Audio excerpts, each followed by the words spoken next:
yun. Pero there was this parang lingering feeling na I'm very thankful. Naging happy ko siya. That came along, Nico and Kenneth. Madami ko. Yung mga kalaro na may nabubuli na ako. May napatay-tripan na ako.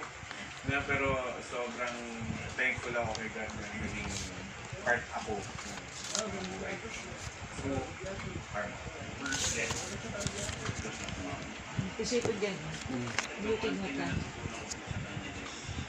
always give respect. Kamusta ba maging anak?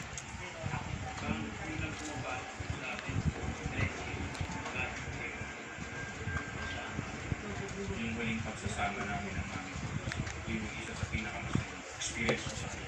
Yung vlog na ako ni gamay ba? Yan, huwag ka na ulit. Tapos ko yun, Maho din nila. ilang oras kami nag-uusap. Pag magkausap kami, wala lang kami magbarkada. Kaya napakasakit sa akin kasi hindi ko na siya naabutan. Kaya ako yung pinakahuli na dumating. May gusto ka pa bang sabihin? Ma,